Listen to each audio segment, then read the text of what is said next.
Hello, everybody. Thank y'all for tuning in to another edition of The Broken Prophecy with yours truly, the Broken Prophet, Papa Lou. I know it's been a while since I did a video. And y'all are saying, well, you promised to be here every Sunday and give us, these numbers and things like that. But, you know, y'all, even for a spiritual worker such as myself, life happens. Life happens. Like that commercial say, life comes at you fast, and what you gonna do about it, right?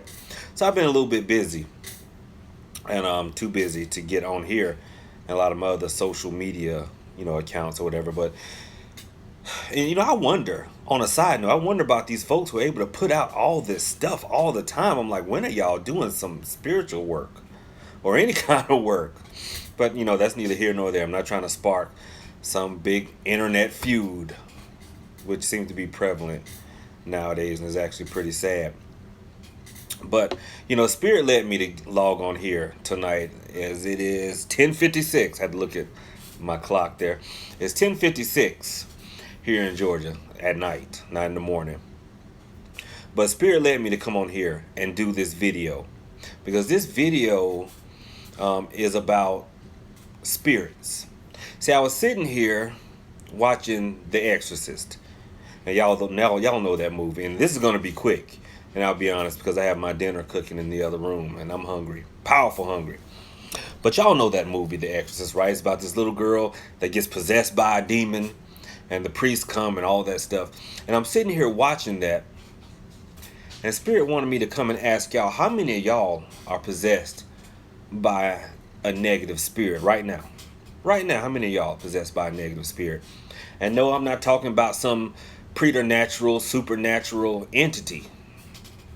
I'm talking about the spirit of doubt, the spirit of frustration, the spirit of lacking, which is what I just got for a lot of you, the spirit of lacking, okay?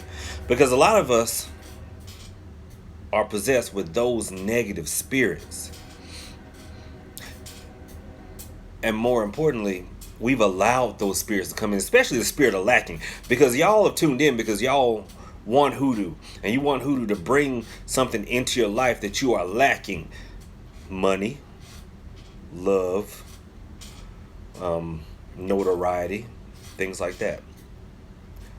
But unbeknownst to you, a lot of times these spirits haven't been thrown at you by a spiritual worker.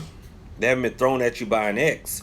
Y'all have invited these spirits in, especially the spirit of lack. Okay? If you are looking at your bank account right now and it's not spitting out the numbers you want it to spit out, it's lacking. A lot of times you've invited that spirit in. How'd you do that?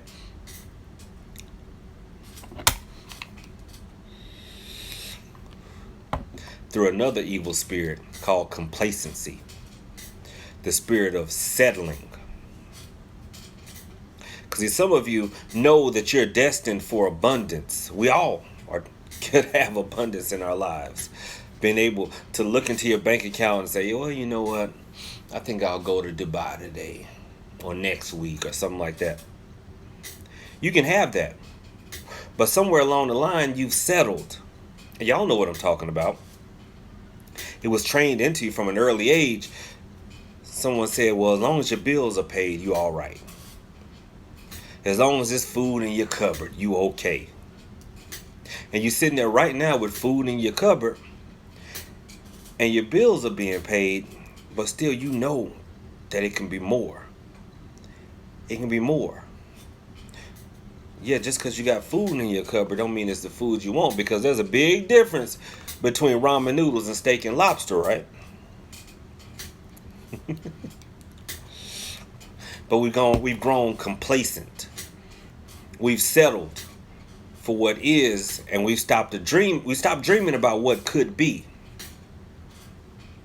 You've invited that spirit of lack in by becoming complacent, by settling for what's in front of you, by telling yourself, well, this is good enough. Let me tell y'all something that a lot of spiritual leaders, a lot of even life coaches won't tell you. If you are always sitting there trying to convince yourself that your life is good, it probably ain't good.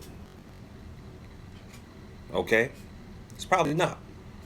If you got to always tell yourself, well, I should be thankful for this and I should be thankful. That's your spirit telling you there's more out there for you. But then you try and convince your spirit that what is just simply is. You got to break out of that. Break out of that spirit of complacency. Stop settling. Start reaching and dreaming about more and allow yourself to dream about more. And I know it's hard. I know it's hard. A lot of you feel anxiety out there. And it's because society has led that conflicted feeling to sink into you. Because on one hand, you're brought up thinking, well, I should just be thankful for what I get. But on the other hand, all these commercials and advertisements and salesmen say, you should have more, buy the BMW, wear the Versace, right? And so you feel conflicted on the inside. Let me tell you something. If you feel that you should have more, be it money, love, whatever, the minute you started wanting it, it became yours. All you've got to do is claim it. That's all you've got to do. And I tell people all the time, stop setting the bar so low for yourselves. Stop saying, well, as long as I can make $30,000, $40,000, $50, fuck all that. That's right, I cuss. Start aiming to be a multi-billionaire.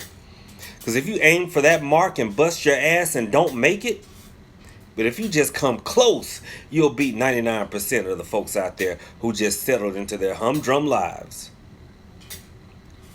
When did it become a bad thing to reach for the brass ring? When? When did we become a society full of sheep that just blindly say, oh, well, this is all I can hope for and no more? Stop it. No more. Go to sleep tonight, meditate on my words, and wake up in the morning knowing full well it's a new day, and then you can go out there and get those millions. I want you to become cocky. I want you to become arrogant. I want you to think about all these things you want and get excited about it, knowing that it's on the way. Knowing it's on the way. I had a client ask me just the other day, they said, Prophet, why do you walk that way? I said, well, shit, it's hard holding a $600 pair of gators down. All right? Be cocky, be arrogant, because you know you are destined for more. All right? Now, a lot of you out there going, well, how can I go about, because y'all know this is really at its core a channel about hoodoo and spiritual work, and you're out there going, well, how do I reject this programming? How do I start on this path? Now, we were talking about spirits, right? And a lot of you have watched a lot of YouTube channels and read books about working with spirits and petitioning spirits to bring all this into your lives. But how about this?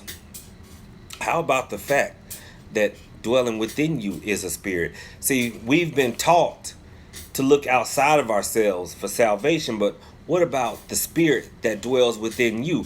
What about the fact that even though sometimes we believe that we are bodies with the spirit, how about the fact that we are spirits encased in flesh, first and foremost? So you condition that spirit first. Everybody talks about ancestors, and I firmly believe in venerating, uplifting our ancestral spirits. But there is one spirit that you need to deal with first and foremost, and that is the one that lives right here. The one that lives right here. So how do you uplift that spirit? You know, we talk about building ancestral altars and altars to Orisha and altars for Loa and altars for Impungo. Build an altar for your spirit first. And you heard it here first. Build an altar for your spirit first. Before your ancestors, for anybody else. Take you a little table. I started to bring it here, but I didn't feel like it. And then I saw my water.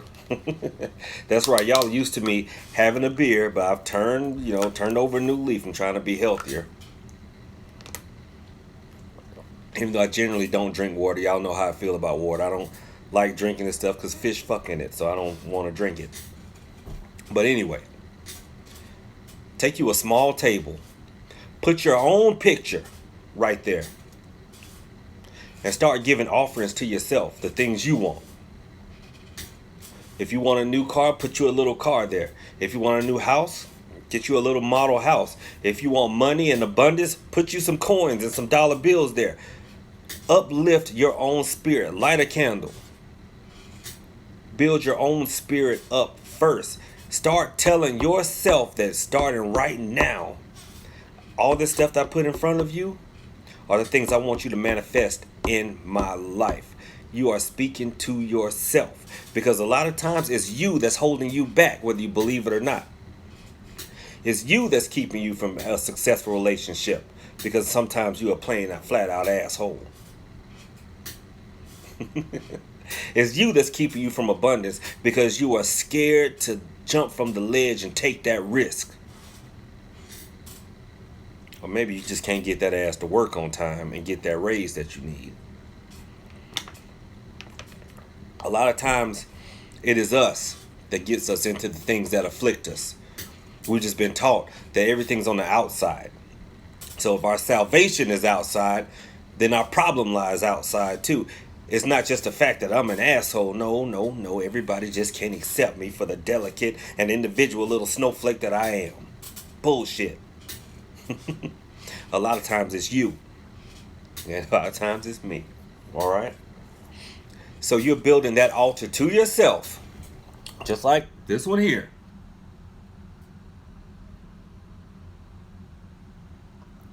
To uplift, venerate, and celebrate the spirit that dwells within you. And once you get that spirit in line, then you start working with ancestors and other spirits like that. All right? And here we are 12 minutes in. Like I said, I was going to keep this one very, very short. The next video that I do, probably this weekend, I will pick back up and start giving you guys readings for the week. But I will do this for you, because Spirit has been telling me that 481 is about to fall.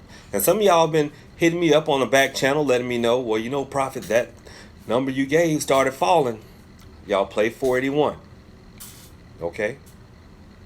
But y'all have some homework. Build not an ancestor, but build an altar to your own indwelling spirit. Uplift yourself. Give yourself offerings of money. If you're looking for love, put a doll there that symbolizes what it is you're looking for. All right? Burn some incense and spend time communing with your own spirit. And see some things start manifesting for you, because we do spiritual work all the time. All the time. You meditate with your mind. Your mind commands the spirit, and the spirit affects change. Your spirit starts with that. All right? So again, 481. Guys, look at the links that I'm going to place at the bottom of this video, because I did start a blog. Okay? Thank y'all so much for tuning in to The Broken Prophecy. It's yours truly, The Broken Prophet, Papa Lou.